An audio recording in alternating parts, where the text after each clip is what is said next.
Saludos a todos, soy Fray Elizabeth y estoy con el poeta Dominique Martin de la Guayana Francesa.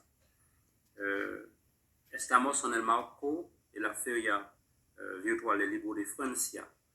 Quiero agradecer a Ada Zagaglia, la presidenta del grupo IAM, y a los organizadores de la feria por la invitación. Ahora doy la palabra a Dominique Martin. Je m'appelle Dominique Martin et j'habite en Guyane française. Dominique Martin vivait en Guayana Francesa. C'est un pays qui se trouve au nord du Brésil et au sud du Suriname sur la côte atlantique. Es un país ubicado al norte del Brasil y al sur del Surinam en la costa atlántica. C'est un pays couvert de forêts, 90% du pays couvert de forêts. 90% del país está cubierto de selva. La faune et la flore sont très importantes. La fauna y la flora son muy importantes. Je suis directeur d'un magazine d'art, de poésie et de littérature. Dominique Martin es director de una revista de poesía, literatura y arte. Qui s'appelle Mitaraka. Y el nombre es Mitaraka. Le nom Mitaraka vient d'un massif qui se trouve dans le sud de la Guyane, aux frontières du Suriname, de la Guyane y du Brésil. El nombre Mitaraka viene de un macizo que está al sur de la Guayana Francesa, en las fronteras con el Brasil y el Surinam. C'est un massif formé de ce qu'on appelle des iselbergs, c'est-à-dire des montagnes qui sont plates en haut. Es un macizo formado de iselberg, es decir, que montañas que están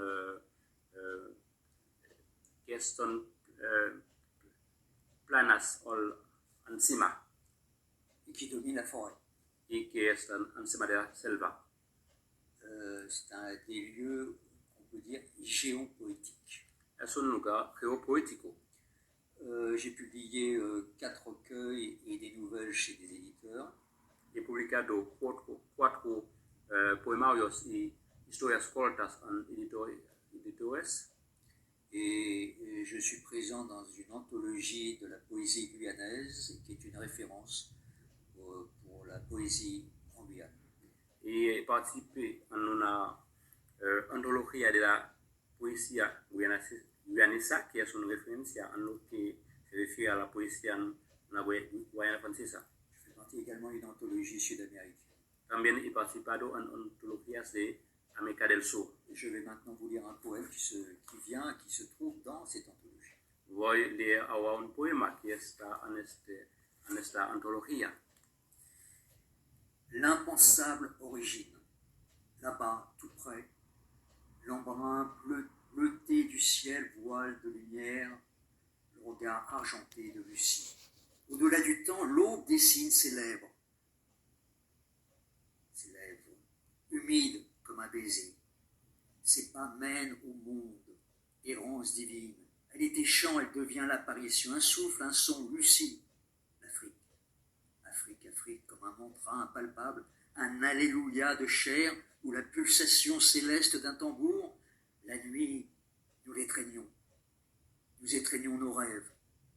Le désir délivré comble l'absence. Aïcha, Agassou, Orishioko, Yemaya, déesse immédiate dont nous sommes les victimes sacrifiées, consentantes, amoureuses, Nyambe exigeantes, Dimenji mythique, sont nos femmes aimées. Y ahora en español el poema tiene como título El origen impensable. Allá, muy cerca, el rocío azulado del cielo, velo de luz, la mirada plateada de Lucy. El alba dibuja sus labios, húmedos como un beso. Sus pasos conducen al mundo. Divagación divina y raconto se convierte en aparición. Un soplo, un sonido, Lucia, África. África, África, como un mantra impalpable. Una aleluya de carne o el golpe celestial de un tambor. De noche lo abrazamos nuestros sueños, el deseo entregado viene a la ausencia. Aisha, Agasu, Oisha Oko, Yemaya, Diosa inmediatas de quienes somos, víctimas sacrificadas, consentidas, enamoradas, Nimbe, exigente, Dimei, místicas son nuestras mujeres amadas. J'aimerais donner quelques précisions sur les noms nommés dans ce poème. Quiero dar algunas explicaciones sobre los nombres en este poema. Aïcha, Agassou, Orishaoko et Yemaya sont des déesses africaines du Dahomey. Aisha, Agasu, Orishaoko, Yemaya son diosas ¿qué país? Des déesses du Dahomey.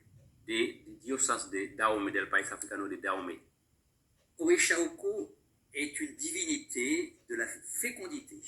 Orishaoko es una divinidad de la fecundidad. Yemaya est une déesse qui a enfanté un fils incestueux. Yemaya es una diosa que dio a luz un hijo incestuoso. À la fin du poème, il y a encore deux noms. En el final del poema hay dos nombres, Nyambe et Dimenji. Nyambe et Dimeji. Eh bien, Nyambe, il s'agit en fin de compte d'un membre ou d'une membre, quelqu'un qui fait partie d'une société secrète féminine. Nyambe es una miembro de una sociedad secreta femenina. Secrète.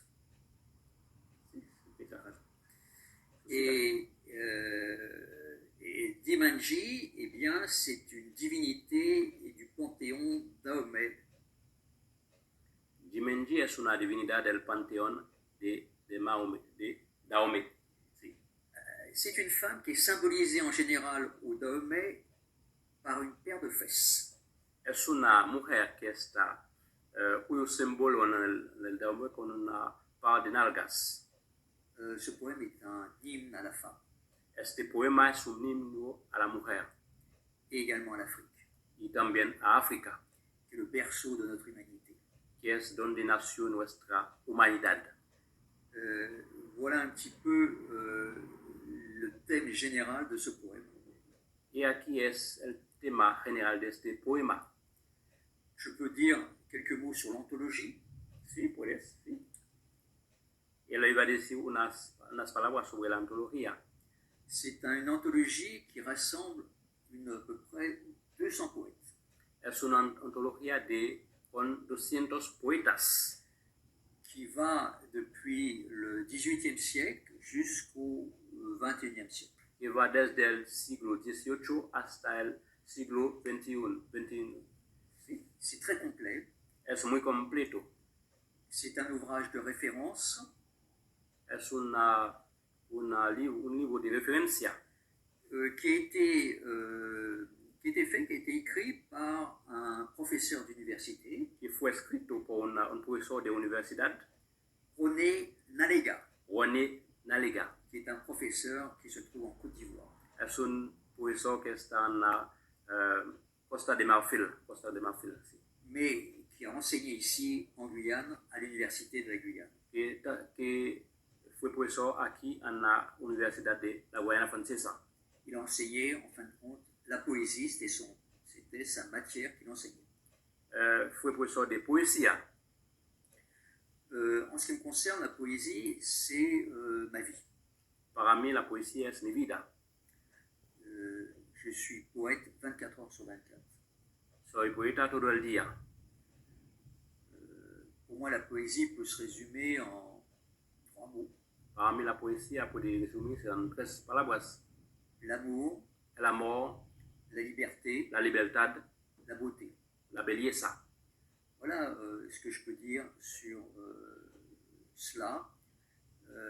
Il y a des enjeux dans la poésie. Eso quería decir, hay desafíos en la poesía. La poésie, c'est pas simplement écrire des belles phrases.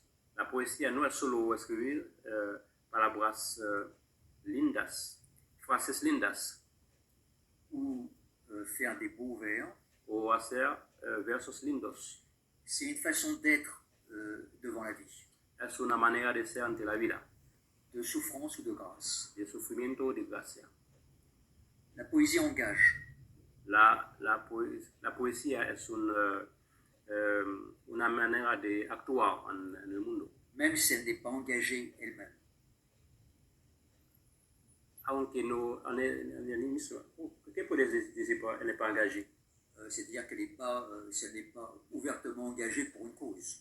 Que no está abiertamente por una cosa, para una causa. Bien sûr, on sait que la poésie est du côté de la liberté, c'est évident, Todo el mundo sabe que la poesía es del lado de la libertad, de la paix, de la paz, de la beauté, de la belleza, de la grâce de vivre. de la gracia de vivir. C'est tout proche de tout cela. Es todo eso. Je pense que tous ces thèmes, en fait, sont des thèmes universaux de la poésie. Son temas universales de la poesía. Bien sûr, le poète est souvent en contradiction avec son temps, son époque, ou les idées qui sont d'habitude, voilà, dominantes. El poeta es muchas veces en contradicción con su tiempo, su tiempo o con las ideas que son dominantes. Mais le poète est au-delà de tout cela. Para el poeta es más allá de todo eso. Il est à la fois dans son temps, Es a la vez en su tiempo et il voit au loin, y ve más allá. et sur une tour de guet. Está encima de todo.